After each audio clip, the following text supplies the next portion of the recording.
Many people are interested in genetically modifying humans and doing it in such a way that when that person reproduces, the change will be carried on to subsequent generations. Let's just entertain the idea that that's a really good thing to do. So then my first question becomes, so why are we doing this again? And then once we've decided why we think we're doing this, so we want to make a better human, that's why we're doing this. I say, oh, okay, that's a great idea, let's make better humans.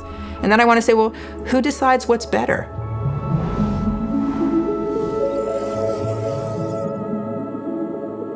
On est vraiment dans une phase de consolidation et une phase de basculement aussi des recherches fondamentales vers des applications pratiques. On voit que tout ce qui va concerner les modifications du corps chez un individu donné pour améliorer sa santé sont très bien soutenues par l'opinion. Et au contraire, des modifications qui chercheraient à améliorer les individus, voire des applications qui toucheraient les embryons, sont globalement rejetées. Au-delà du corps humain, dans le domaine de la santé, on a déjà des applications chez l'animal au profit de l'humain, et puis toujours en agriculture, des modifications des plantes avec plusieurs produits déjà sur le marché. Uno de los ejemplos más recientes de animales genéticamente modificados han sido los cerdos, que se intentan usar para xenotrasplante en humanos como donantes de órganos. Y se ha trasplantado recientemente un corazón de cerdo en un humano que tenía una enfermedad terminal. Poder aplicar esta herramienta de edición génica en animales nos va a permitir generar modelos muy interesantes para todo el campo de la biomedicina, para poder lograr aplicar tratamientos en estas enfermedades genéticas. También nos va a permitir generar modelos animales para producción animal con mayor cantidad de carne, mayor cantidad de lana o que produzcan más leche, pensando también en una mayor demanda de alimentos a nivel mundial debido al crecimiento global de la población. Dans les OGM, on introduisait chez un organisme, une plante par exemple, un gène étranger qui venait d'une autre plante, voire d'un champignon par exemple. Là, on modifie le génome de la plante elle-même ou de l'animal lui-même, en mimant certaines propriétés de certaines variétés sauvages. En nuestra región, la mayoría de los países, por ejemplo Argentina, Brasil, Paraguay, Chile, Colombia, han optado por regular la edición génica como un evento que se regula de la misma forma que los eventos tradicionales, a no ser que el mismo incluya fragmentos de ADN introducidos en su genoma.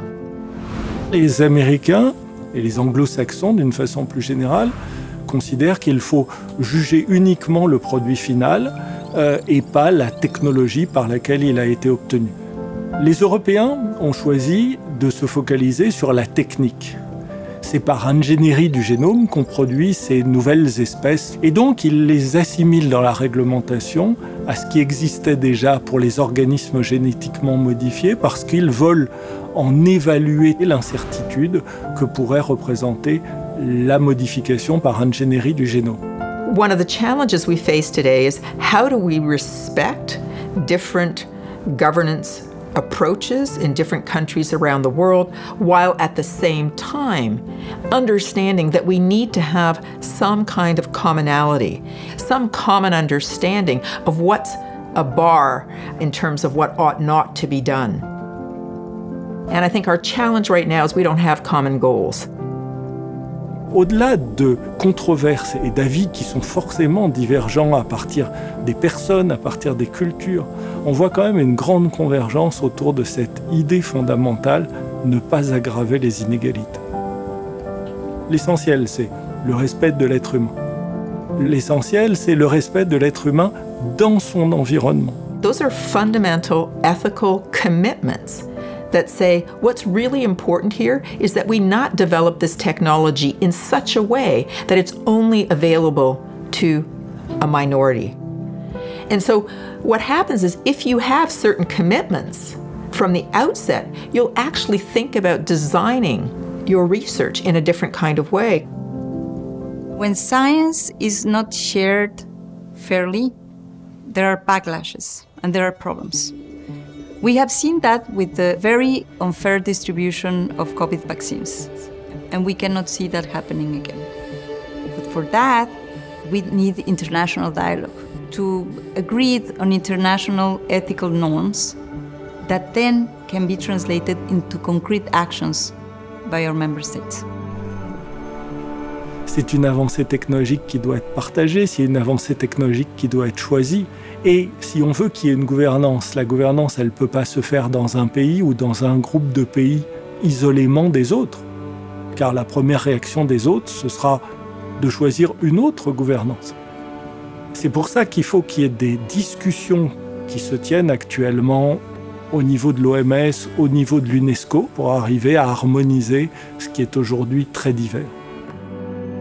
And what we are ultimately is social interdependent beings, and we are losing sight of that. If we genuinely believe this technology can make for a better world, then that's the focus we have to stay on, and we have to keep having conversations about what's a better world. And there are better worlds than the one we live in, I can assure you of that.